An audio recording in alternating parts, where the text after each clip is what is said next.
8 वचन में लिखा है कि मैं अपने आंखें पर्वतों की ओर उठाऊंगा, मुझे सहायता कहाँ से मिलेगी? मुझे सहायता यहोवा की ओर से मिलती है, जो आकाश और पृथ्वी का करता है। वह तेरे पाँव को टलने न देगा, तेरा रक्षक कभी न ऊँघेगा। सुन, इज़राइल का रक्षक न ऊँघेगा और न सोएगा। यहोवा तेरा रक्षक है, यहोवा तेरी दाहिनी ओर तेरी आड़ है। न तो दिन को धूप से और न रात को चांदनी से तेरी कुछ हानि होगी। यहोवा सारी विपत्ति से तेरी रक्षा करेगा, वह तेरे प्राण की रक्षा करेगा। यहोवा तेरे आने जाने में तेरी रक्षा अब से लेकर सदा तक करता रहेगा। प्रियो, सबसे पहले मैं आपको यह बताना चाहती हूँ कि यह भजन पवित्र आत्मा की अगुवाई में विपत्ति के समय सहायता के लिए परमेश्वर पर भरोसा रखने के संबंध में लिखा गया है। इस भजन को किसने लिखा उसके बारे में बाइबल हमें कुछ नहीं बताती, लेकिन हम यह विश्वास करते हैं कि इस भजन का हर एक वचन पवित्र आत्मा की सहायता से लिखा गया है, जो हमें परमेश्वर पर भरोसा रखना सिखाता है। इस भजन को यात्रा का गीत कहा जाता है, जो संभवतः उस समय लिखा गया था जब इज़राइल के कुछ लोग पर्व मनाने के लिए यरूशलेम जा रहे थे। उस समय भक्त यहूदी जब अपने घर से बाहर निकलते थे या कहीं से घर वापस आते थे तो वे इस भजन से कुछ अंश को जरूर पढ़ा करते थे। वैसे ही आज कई विश्वासी भी अपनी यात्रा शुरू करने से पहले इस भजन को पढ़ते हैं या फिर प्रार्थना में इस भजन के कुछ वचनों को दोहराते हैं। ये भजन जितना उस समय आशीषित था वैसे ही आज के समय में भी आशीषित है, और इसलिए आज भी कई विश्वासी इस भजन के द्वारा परमेश्वर की आशीष को प्राप्त कर रहे हैं। मैं इस भजन के द्वारा आपको 3 महत्वपूर्ण बातों को सिखाना चाहती हूँ। इसमें सबसे पहली बात जो इस भजन के द्वारा हम सीख सकते हैं वो यह है कि परमेश्वर हमारा सहायक है। प्रियो, हम सभी को कभी न कभी मदद की आवश्यकता होती है, क्योंकि जब कोई संकट या विपत्ति हम पर आ पड़ती है तब हम मदद के लिए अपने मित्रों, रिश्तेदारों या परिवार वालों के पास जाते हैं या फिर उनसे मदद की उम्मीद करते हैं, क्योंकि हमें ऐसा लगता है कि हमारी मुसीबत के समय में यही लोग हमारी मदद कर सकते हैं, और इसलिए हमारी विपत्ति के समय हमें सबसे पहले यही लोग याद आते हैं। लेकिन इन भजन में भजनकार हमें एक बहुत ही महत्वपूर्ण सच्चाई को सिखाता है कि हमारी मुसीबत या संकट के समय में हमारा सच्चा सहायक या मददगार सिर्फ और सिर्फ परमेश्वर ही है। और इसलिए वो कहता है कि मैं अपनी आंखें पर्वतों की ओर उठाऊंगा, मुझे सहायता कहाँ से मिलेगी? मुझे सहायता यहोवा की ओर से मिलती है, जो आकाश और पृथ्वी का करता है। इन वचनों में भजनकार पहाड़ों की ओर आंखें उठाने के लिए कहता है, क्योंकि पहाड़ ताकत और स्थिरता का प्रतीक है। वे आकार में बड़े, लंबे समय तक रहने वाले और अपरिवर्तनीय हैं। वैसे ही हमारा परमेश्वर भी जिसने पहाड़ों को बनाया है वह शक्ति और ताकत में उससे भी महान है। जब हमारे जीवन में मुसीबतें या परेशानी आती है तब हम नीचे की ओर देखते हैं। हमारा चेहरा मायूसी और हताशा के कारण झुक जाता है। उस समय हमारा सारा ध्यान हमारी परेशानियों और सभी समस्याओं पर होता है। लेकिन प्रियो, हमें नीचे की ओर नहीं देखना है।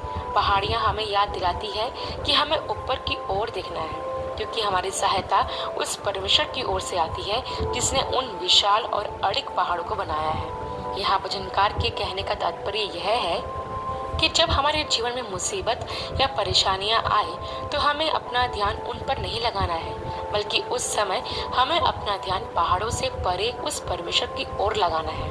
इसने उन्हें बनाया है जो सब वस्तुओं का सृष्टि करता है, क्योंकि हमारी मदद उस परमेश्वर की ओर से ही आती है। जब हम अपनी आंखें परमेश्वर की ओर उठाते हैं तब परमेश्वर अपनी सहायता हमें प्रदान करते हैं। इसे भजन आगे इस तरह बताता भी है कि मेरी सहायता यहोवा की ओर से आती है, जो आकाश और पृथ्वी का करता है। प्रियो, यह कितनी अद्भुत और मनोहर बात है कि हमारे मुसीबत के समय में हमारी सहायता उस परमेश्वर की ओर से आती है जो आकाश और पृथ्वी का सृष्टि करता है।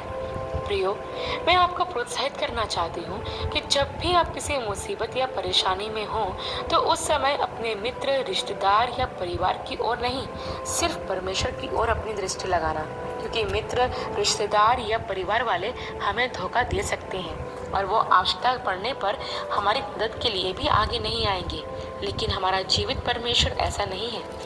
वो हमारे मुश्किल समय में और परेशानियों में कभी हमारा साथ नहीं छोड़ता और हमें हर मुसीबत से निकालने के लिए हमेशा तैयार रहता है।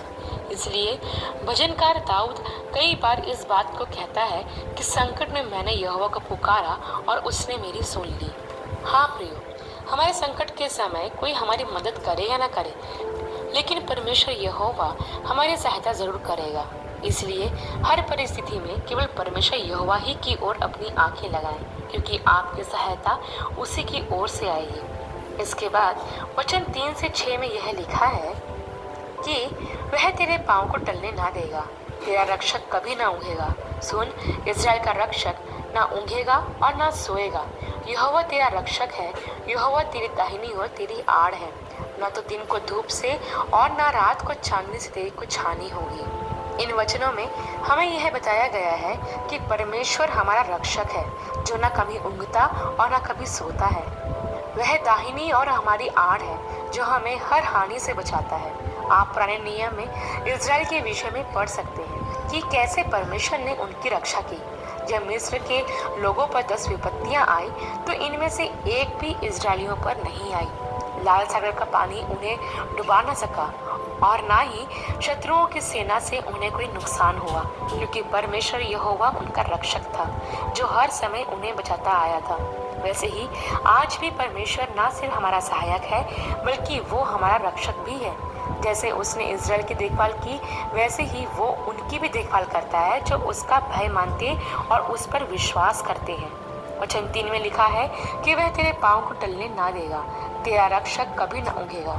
यह वचनकार हमें बताता है कि हमारा परमेश्वर हमें गिरने से बचाता है, क्योंकि प्रियो, हमारे जीवन के इस सफर में हमारा रास्ता मुश्किलों से भरा हुआ है। जिस रास्ते पर हम चल रहे हैं वो कई तरह की बाधाओं से भरा हुआ है, जिसमें हमें हर पल गिरने का डर बना रहता है। जीवन की इस यात्रा में हम नैतिक रूप से, आर्थिक रूप से, भावनात्मक रूप से फिसल सकते हैं, लेकिन उस समय यदि हम अपनी आंखों को उसकी ओर लगाए रहते हैं तो वह हमें गिरने से बचा लेता है और हमें स्थिरता प्रदान करता है, हमारे पैरों को दृढ़ करता है, ताकि हम अपने जीवन के इस सफर को पूरा कर सकें। भजन संहिता के 37 अध्याय के 23 और 24 वचन में